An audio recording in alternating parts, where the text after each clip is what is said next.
Hi everyone, this is Freddie with Superbike Unlimited, and we're about to bring you another update on our full spec V4R Panigale Superbike project, and which you can see in the background here.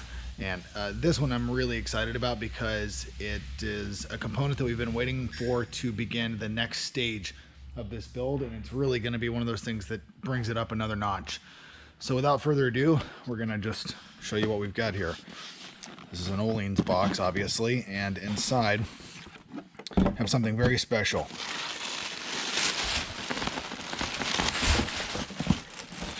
What we have here is an Ohlins RSP World Superbike shock absorber, and this is exactly the same technology being used by the factories in World Superbike, and also a critical component for us to install our Superbike swing arm, because you can see this mounts in a very peculiar way.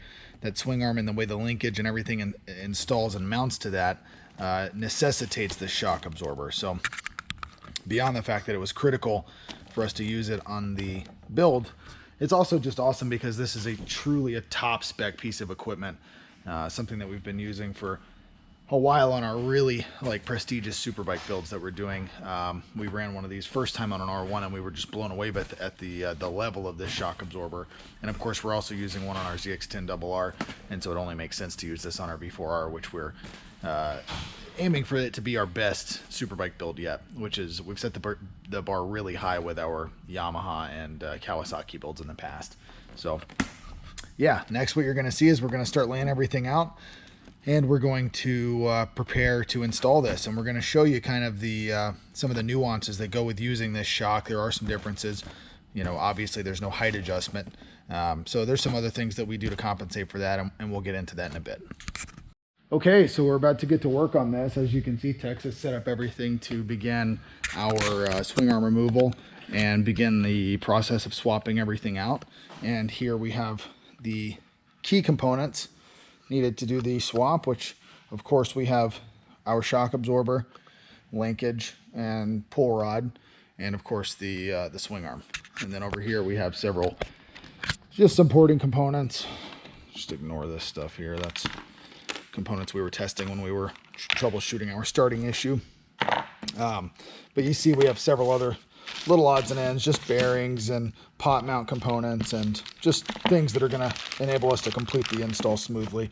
Nice little heat shield for the shock. That's going to be something I'm really looking forward to using, because heat on these things, as you've probably heard and can imagine, is a big issue, especially when you have a shock absorber that's right next to a super hot exhaust system like that. So that's something we're going to be excited to try out.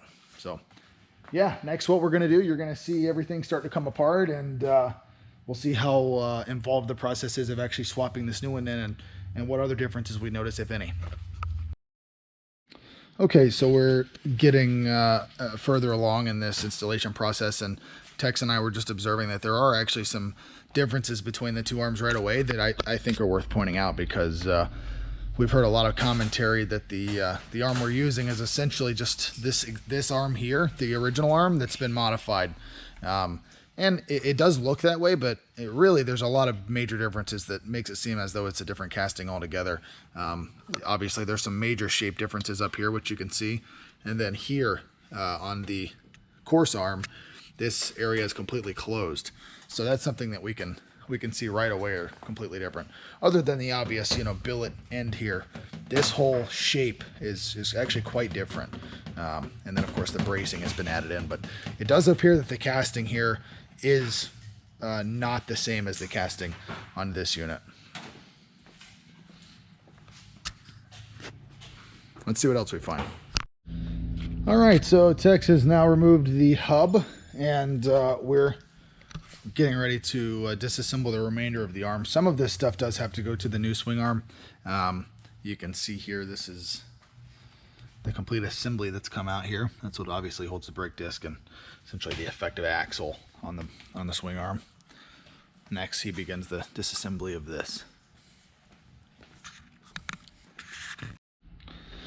All right, so Tex is now getting ready to make the actual swap. What we've done is he's just removed this last little, what would you call that thing?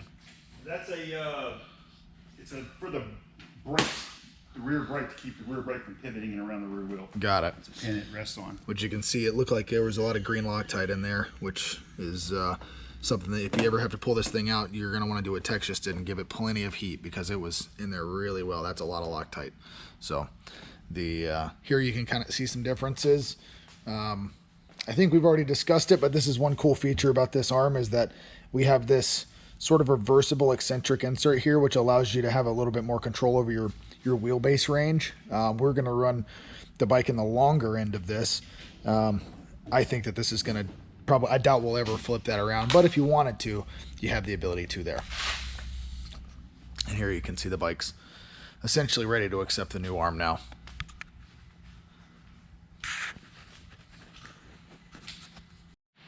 Okay, so we're getting ready to reinstall the arm. Tex is just greasing up some bits using our Motor X grease. And we're just going to do a quick test fit to look at some clearances on some things. We have to sort out the pot mount and some other odds and ends, so we're just going to confirm that with this little mock-up.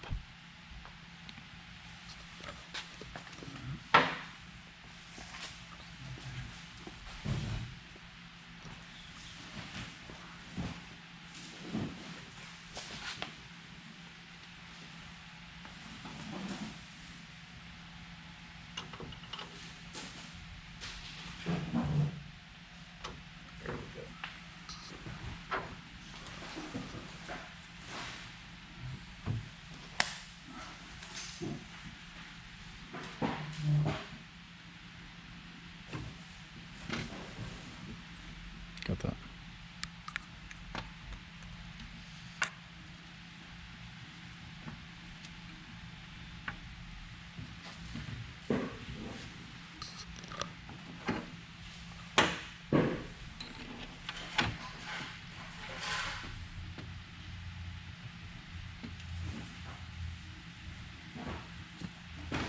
Driver? Yeah.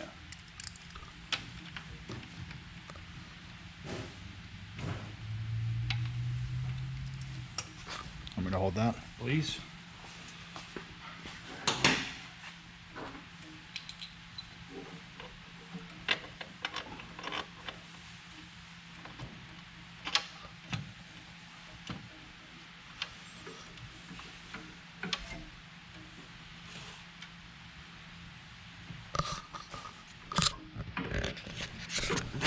About that, guys, I had to put the camera down for a minute to lend a hand, but we've got everything in place, and now we're going to go ahead and start testing shock and linkage fitment and just kind of see how everything lines up in here.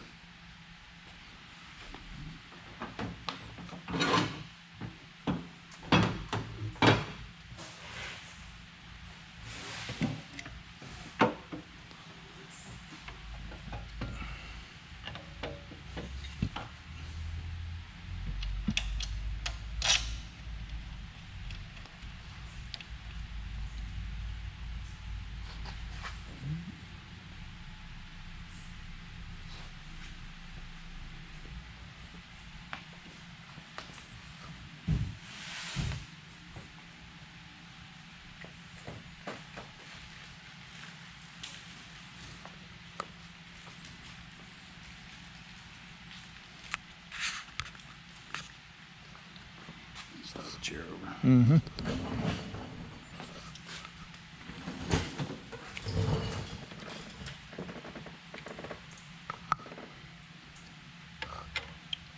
That piece is going to be there.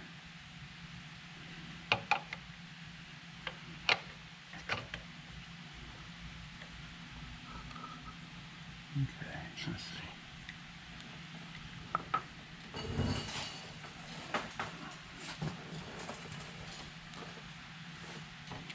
This video is going to answer a question that we've been getting regularly because we are able to access and in some special cases supply these World Superbike spec race components, and people have asked, well, why can't I just use this shock with my stock swing arm?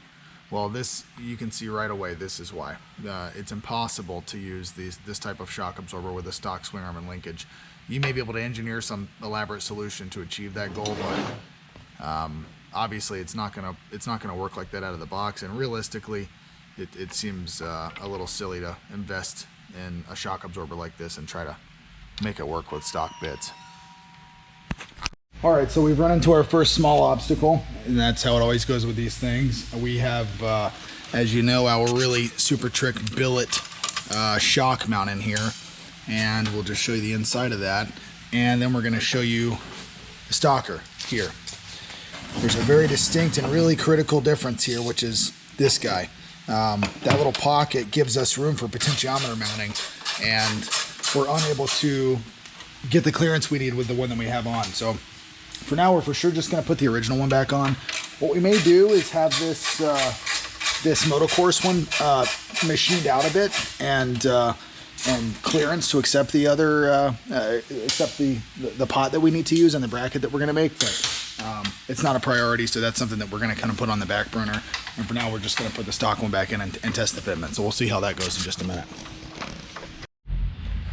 Okay, so we have for sure hit a proper roadblock now. What we're using here is, this is the original brake hanger, and as you can see, it also holds the wheel speed sensor.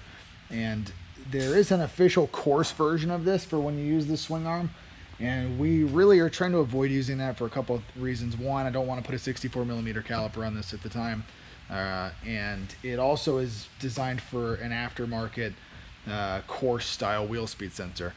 That's something we could deal with. I could actually just get a sensor like that and adapt it to our electronics package, because you know, it's pretty easy to do that actually in this system. But you know, it's just overall it's not going to work for us for the aforementioned issue.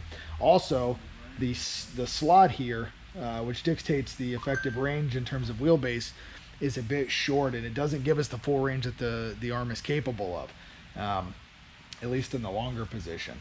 In the shorter position, it would be fine. So what we're going to have to do is cut that piece off, move it somewhere towards the bottom, like around here, and we're going to have to modify this slot, add material, and then machine it and add a good bit to it.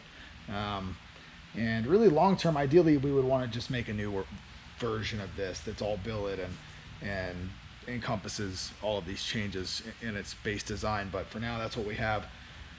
The issue is I'm not sure we're going to be able to have enough time to do this before I test. I'm really worried about that. I want to ride this bike and do some work on it in this configuration before the season's over, and we're just so tight on time. So we're going to go ahead and start talking to some folks and see if we can get that done, but that's kind of where we're at for now. So we'll see how this works out, and we'll keep you posted. All right, so unfortunately we haven't made as much progress as I would have liked to have reported right now, and I think we're actually going to wrap this video up with where we are, and basically we'll give you a little bit of a status update. So we have a couple of obstacles right now. First and foremost is the issue with the brake hanger, which is essentially that we're going to have to come up with a brake hanger that's going to relocate the speed sensor, and also we need it to give us a little more range in terms of our wheelbase. Even just the speed sensor thing would get us by. However, we'd be limited to a very stock-like wheelbase, and that's kind of defeats the purpose. So we're going to have something made proper, cutting and welding. We're just not really too thrilled with the idea, and the cost and the time frame is going to be very similar to having something proper made. So we're using one of our most trusted vendors, and we're hoping that he can sort it out for us. And we'll follow back up with that in a part 2 of this video. And then the other issue is clearance. The potentiometer situation is you can kind of see this here is where the upper mount is supposed to go, and what we're experiencing is that with the pot that we have, it's probably not quite the same as the Corse unit, and so we're gonna have to basically make some modifications. So we've sent our billet Corsa part off to a friend that is a machinist and does excellent work, and he's going to modify that to basically have a pocket that's comparable to that, but even more pronounced to potentially allow for us to use our existing pot. Long term, we're probably just going to get a redesigned pot.